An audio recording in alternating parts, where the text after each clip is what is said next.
Alright, yo guys, what's up? It's your boy, the Geeky Gangster here, coming guys today with another video. I just want to recap the 16 movies I watched in January with you guys. We're going to be starting off with the 6 movies I watched in theaters, the theatrical releases, because I feel like it's probably more interesting to you guys since these are the movies that just came out and are in theaters or just left theaters perhaps. But more recent movies rather than just the movies I randomly streamed by myself in my room.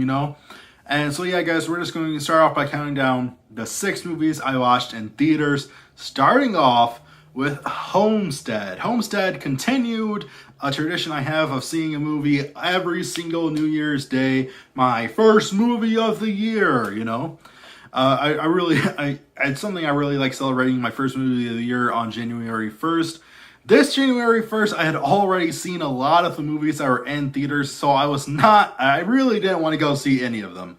But I wanted to continue the tradition, so I picked from one of the 3 movies I watched. I hadn't seen yet on January 1st. There was 2 different ones, but I picked Homestead. Homestead is described as a former Green Beret and other survivors take refuge inside an elaborate compound when an attack on America leaves the world in chaos. This was done by Angel Studios, which was famously a Catholic studio that did that one movie about missing children, Sound of Freedom. That was it. And then they did a couple other Catholic movies. They just came out with Homestead, which I saw on January 1st. Guys, I had a couple major problems with this movie. First of all, I felt like it was too woke, especially for a Catholic production studio. I felt like they completely they sort of cowtailed to ideologies that I would consider outside of the Catholic faith as a Catholic myself.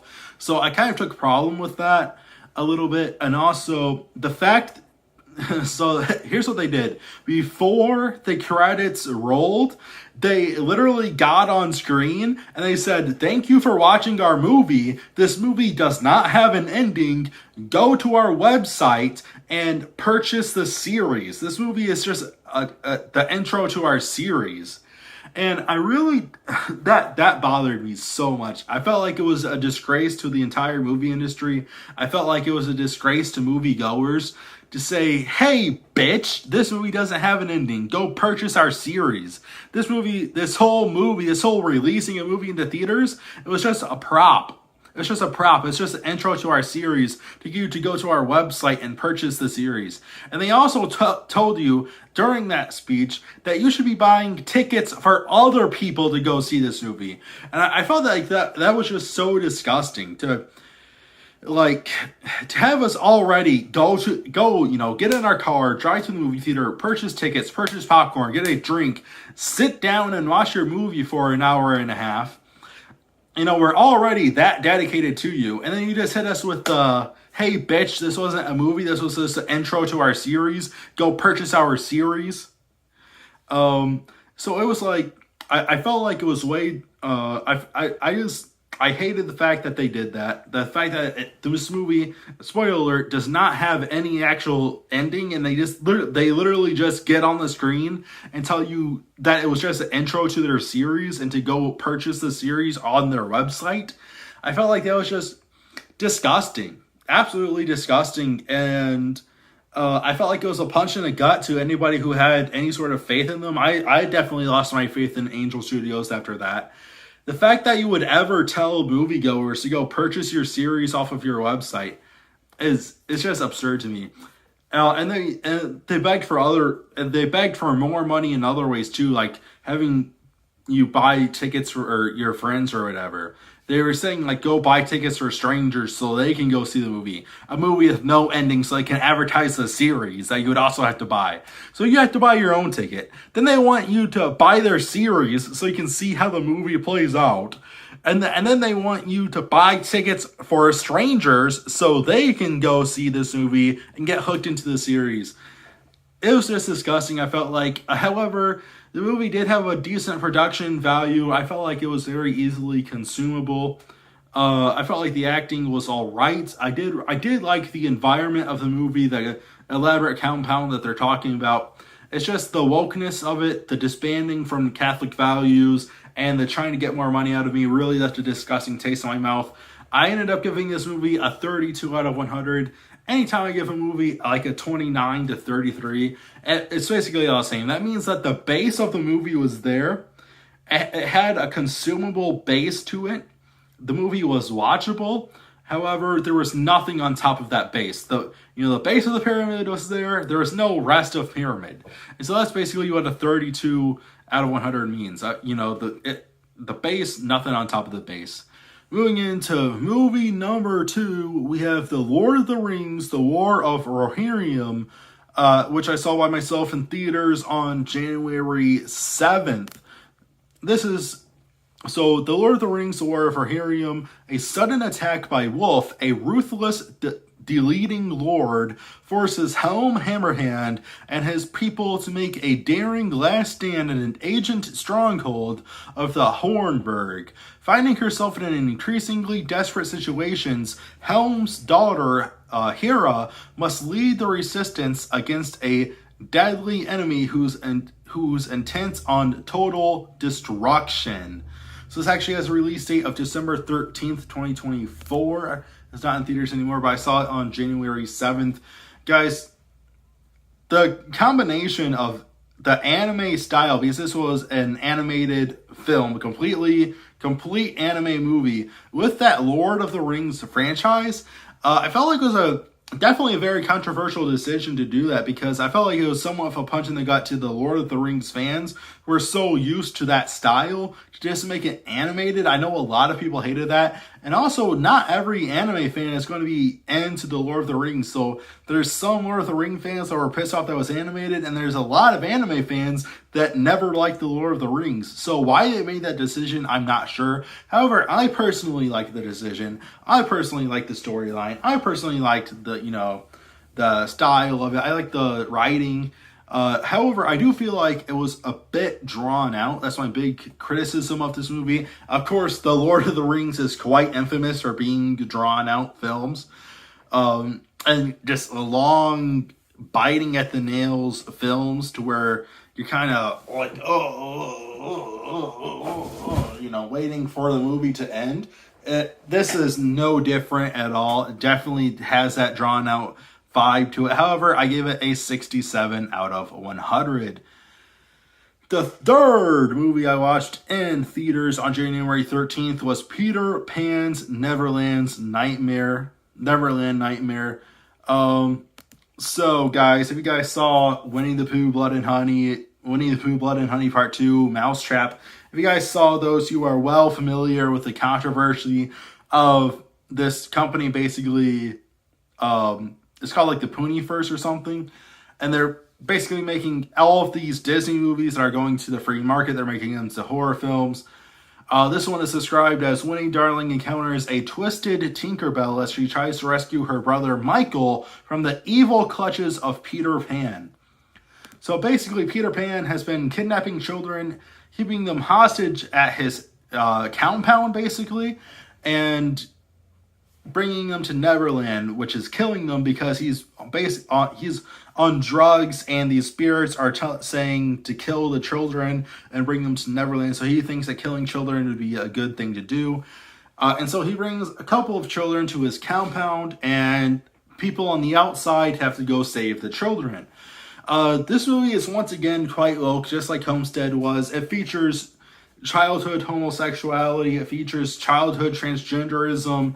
It features, Tinkerbell is like a drugged out trans dude. It's like full on, when I say dude, I don't mean to be rude, but it's literally like a full blown dude with a wig on that looks like he's done crack for the past 20 years. So it's like a weirdo Tinkerbell, which I didn't really like. I wish it would have been more of like a Harley Quinn type of vibe. Like a Harley Quinn meets a Disney princess type vibe. I really would have preferred that, but it's just like some drugged out dude with a wig on who's like a transgender woman, but not really. And I felt like a lot of the wokeness made this movie overly disgusting. A lot of it was hard to stomach. However, I felt like the action and the thrillingness of this film were absolutely there. I definitely was thrilled watching a lot of the action take place. It was definitely a fun night out. Definitely, like a fun Thursday, Friday night watching this film. I don't think you guys would regret watching it necessarily. But yeah, the graphics were decent, the story was decent, the writing was decent, everything else was decent. I think it was overall mid. I think the acting was, mid. When I say decent, I think, I don't know. Basically, the best selling point to this movie was how thrilling and on the edge of my seat and how fun this movie was. It definitely was a fun night out. But as far as movie quality goes, it has to go in a mid ranking. I gave it a 53 out of 100. The fourth movie I saw in theaters was Wolfman. Wolfman. Blake and his family are attacked by an on-scene animal and in a desperate escape, barricade themselves inside a farmhouse and the creature prowls the perimeter. As the night stretches on, however, Blake begins to behave strangely, transforming into something unrecognizable that soon jeopardizes his wife and daughter. So basically, these people are driving out to this dude's childhood home. He gets possession of his childhood home. And so as they're driving out, they get into a car accident and they're bitten by a werewolf. And then, unbeknownst, the dad will eventually turn into a werewolf. But the problem is, him, his wife, and his daughter take shelter from the other werewolf. And so as they're sheltering, this guy is turning into the werewolf and he becomes a threat to his very own wife and daughter. And they had to sort of navigate that position. So it was a pretty interesting werewolf movie. I thought it was, like not that great, to be honest. I thought Werewolf last year was a lot better than this one. Definitely a lot more fun, a lot more interesting. I guess I ended up giving it a 63 out of 100. I think it's because I saw it with somebody else and the other person enjoyed it a lot more than I did. So I was like, yeah, maybe it is a 63. But looking back, I think I'd take at least 20 points off of that. I think it's like probably a 40. Let's see. Yeah, I mean, it has a 52 on Rotten Tomatoes and a 59 on IMDb. So, it's probably around there, like a 52, 59, mid-50s film for sure, probably. It was just sort of an ugly film. This movie was just ugly, man. It was ugly, man. It was ugly. This movie was very, very unattractive film. I felt like the writing was kind of generic, kind of outdone. I feel like the plot was just, I don't want to say generic. It was cheesy. That was the word I was looking for. The writing and the plot it was extremely cheesy in this movie. The CGI was pretty bad in this movie. The acting was pretty bad in this movie as well. It was some of the worst theatrical. I think this movie had the worst theatrical acting in all of January for sure. Out of the 6 films I watched, this one had the worst acting in it. It was somewhat exciting. I really don't think it was that exciting, to be honest. Like I said, Werewolves last year was 10 times better than this film. I cannot recommend Wolfman at all to you guys. The 5th movie I watched in theaters, however, was Flight Risk. I watched Flight Risk on January 25th. In theaters, basically, Mark Wahlberg plays this bad guy who kills the supposed to be pilot who's supposed to fly an FBI agent and a most wanted dude to this place. But Mark Wahlberg kills him, takes over the plane, and now evil Mark Wahlberg is flying the plane with an FBI agent and with FBI's most wanted on it. And so the FBI, they had to try to survive this evil dude who just took over the plane. And so the entire movie basically takes place on the airplane with a cockpit view, and they're fighting back and forth, and they're trying to survive the evil dude who took over their plane.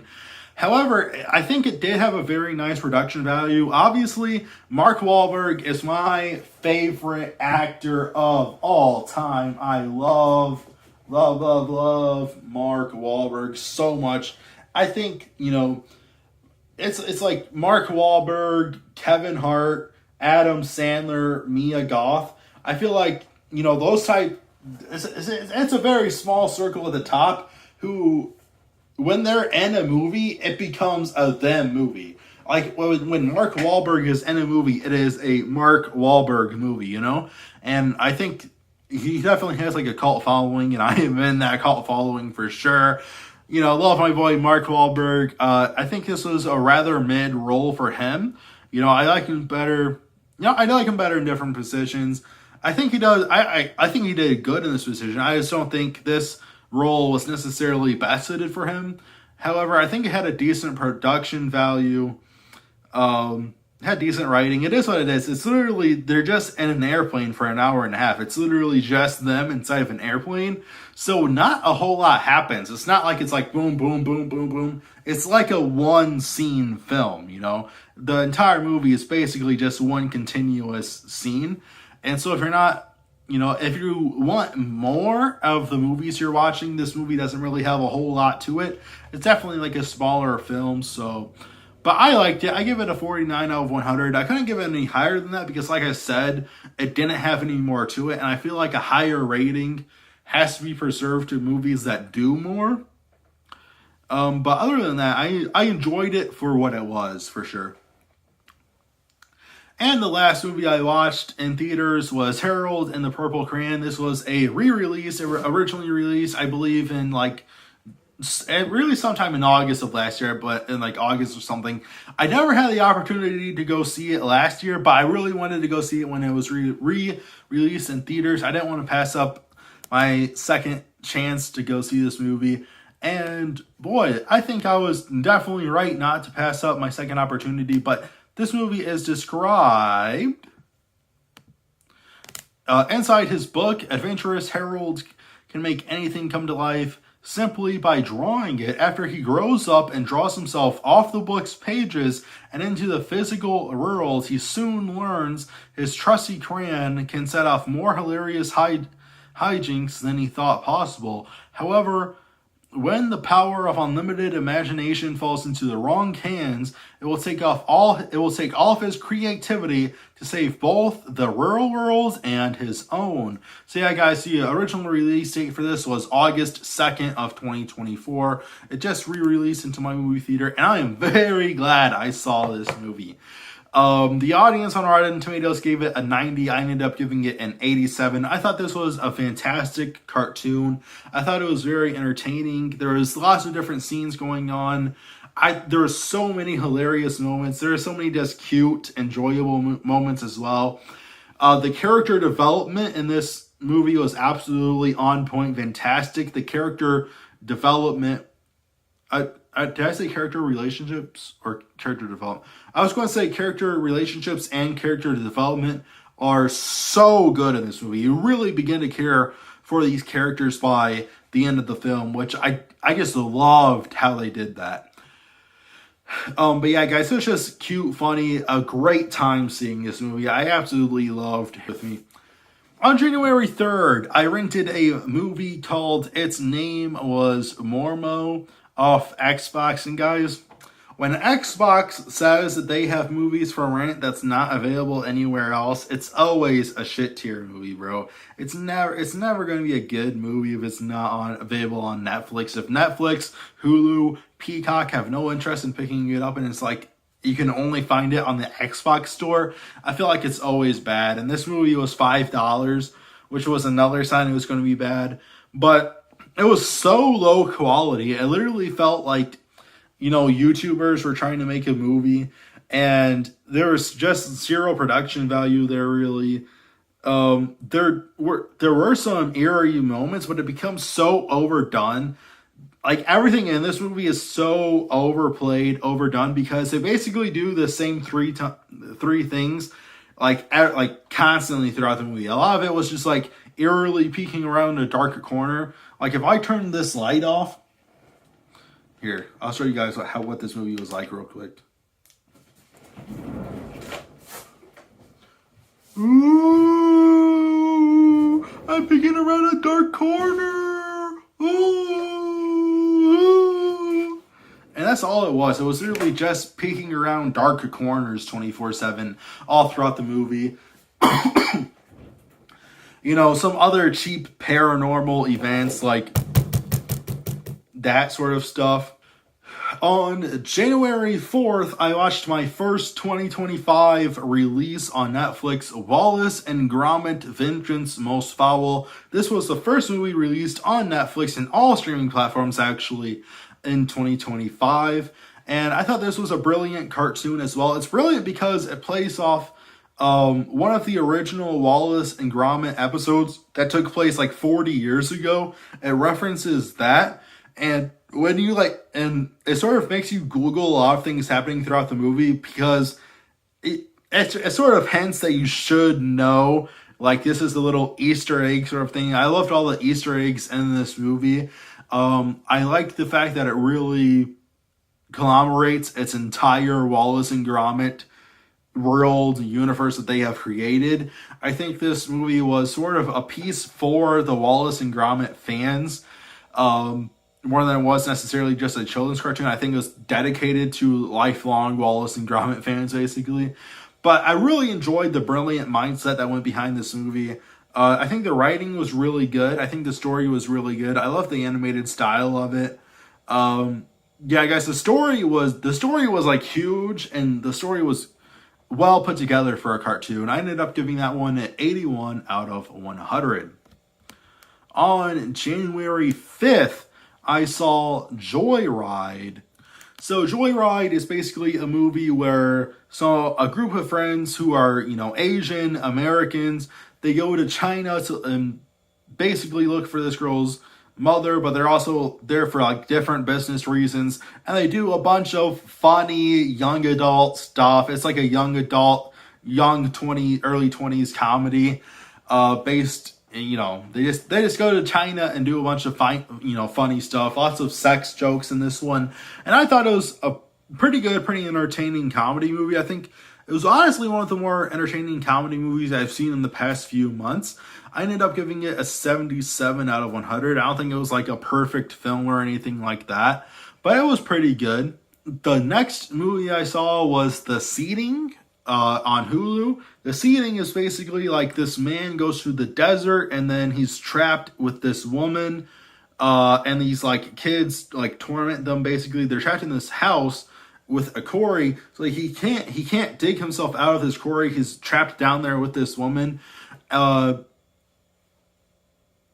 don't want. Well, I guess I don't want to spoil it that much for you guys. I don't think I can talk about it, but you guys can imagine what happens when a man and a woman are trapped together, and there might be some deep secrets about the woman. There might be some deep secrets about the woman, and I think you guys can picture what happens when a man and a woman are trapped together in a house for a long period of time. Probably interesting things might take place. So the next two movies I saw, I'm going to group these together real quick, were The Platform and The Platform 2. I saw these on January 9th and January 10th. I watched them back to back. The Platform and The Platform 2, both on Netflix. So basically, these people enter themselves into a prison. Like, it could be a prison, but a lot of these people voluntarily enter themselves to the system where, like, food drops 100 floors. And if everybody just took what they needed to survive, everybody would get food. But it's basically like a social commentary movie about how people take more than they need. And then, like, there's not enough food and people are fighting over the food, basically. And yeah, there's just a platform of food. It drops. And what floor you're on really depends how your month is going to go, because every single month you go to a different floor in the prison. If you're on the first floor, you get to eat all the food. You get a whole platter of food for, worthy of feeding 200 people. But if you're not on those floors, if you're on the lower floor, other people might eat your food and there's no food left for you. And then you have to fight to survive. I gave the first platform a 74 out of 100. And I gave the second platform 41 out of 100. I did think there was a significant quality drop within these two movies. I think, it was a pretty obvious sequel drop off. I think they just, I think the second one was significantly less creative. I think the second one, yeah, the second one just dropped off from the first one. But I would still recommend watching them. It's a pretty interesting watch, basically. You know, if you have Netflix, I would recommend watching Platform 2. The next movie I streamed was Borderlands on Stars. I streamed this on January 15th. I finally got to go see Borderlands, bro. I remember when Borderlands hit theaters.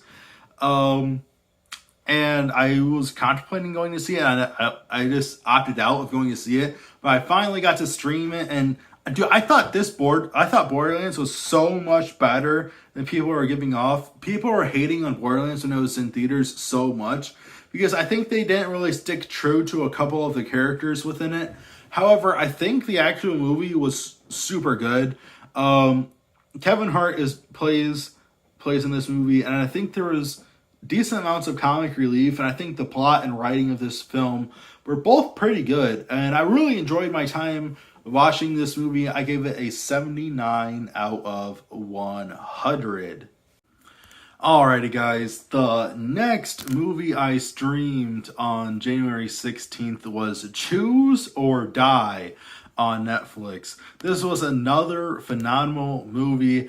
It's described as a broke student who plays an obscure 1980s survival computer game in pursuit of an unclaimed $100,000 prize. After a series of unexpectedly terrifying moments, she soon realizes she's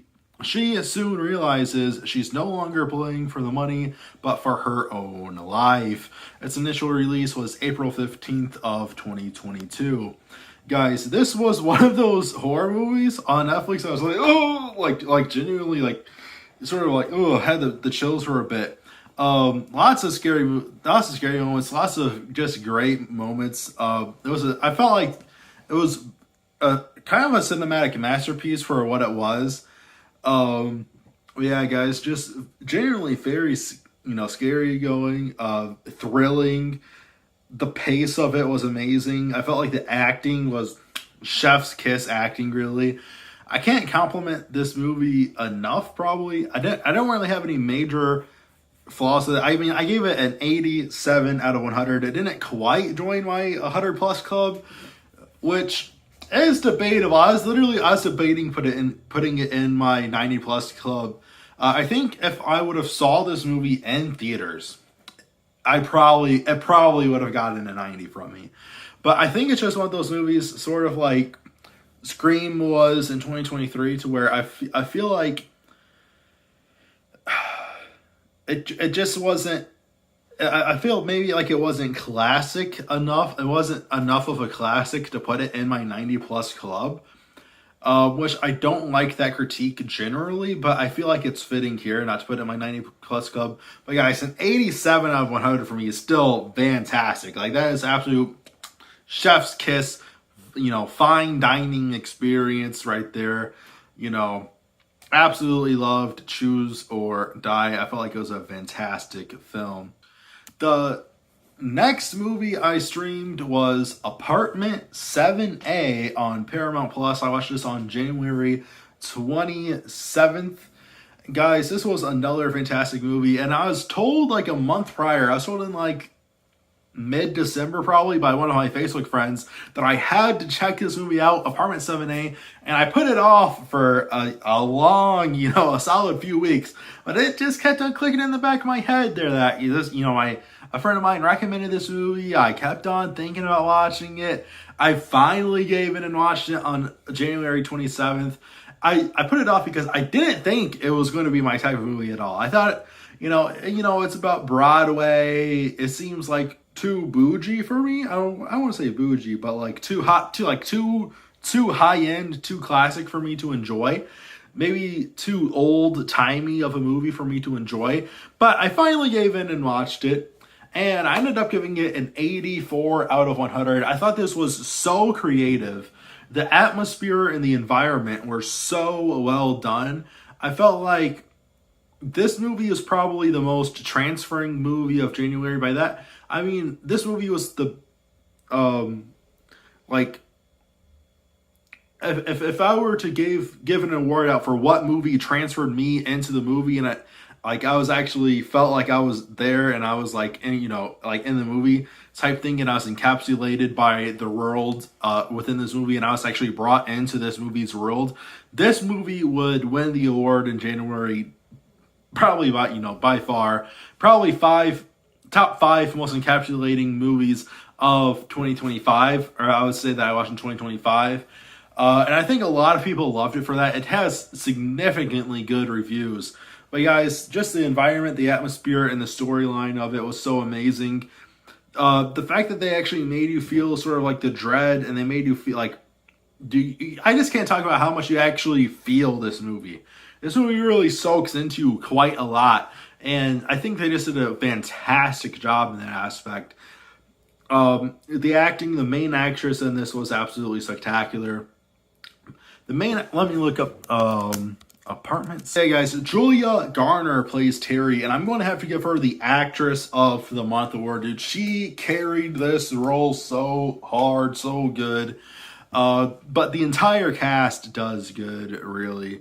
I mean, it stars, Diane Weiss, Jim Sturgis, Amy Lyson, Kevin McNally, Rosie McEwen, and Julia Garner as the main character.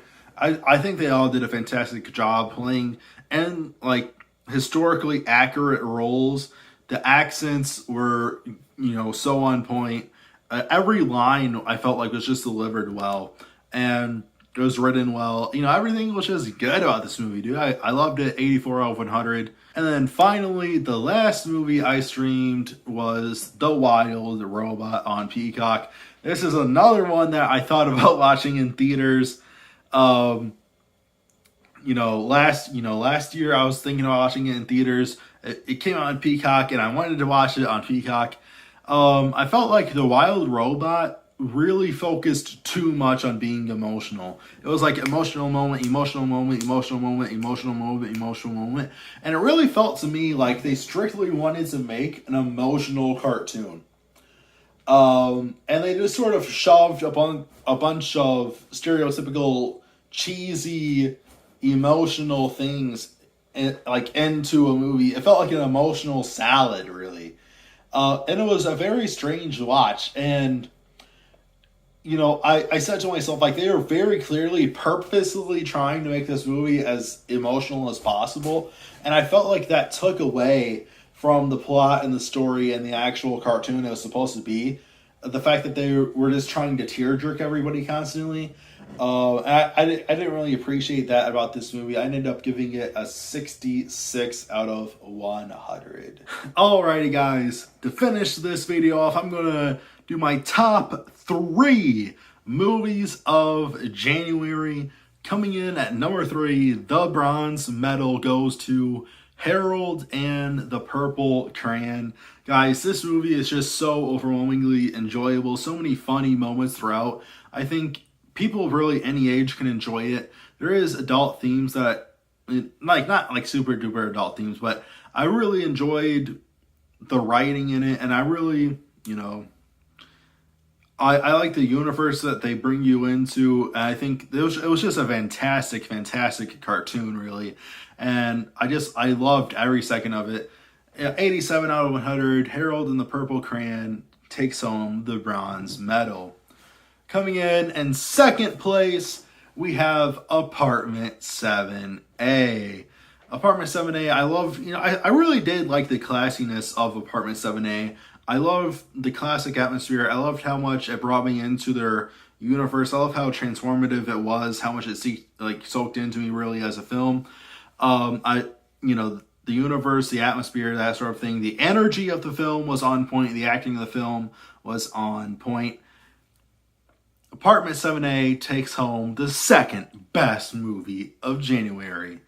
And my favorite movie of January was Choose or Die. Choose or Die was the horror film on Netflix where every single decision is going to play, massive impacts on your survival and other people's survivals as well. And it genuinely had me on the edge of my seat the entire time I was watching. There was genuinely like terrifying and messed up moments in it. I felt like it was the first time in a while I was like genuinely like kind of scared by a movie. And I love the energy. I love the pace of the film. And I love the concept of this film as well. The concept really, I feel like it was the best concept of January. So Choose or Die is my favorite movie of January. I'll see you guys in the next one. Peace.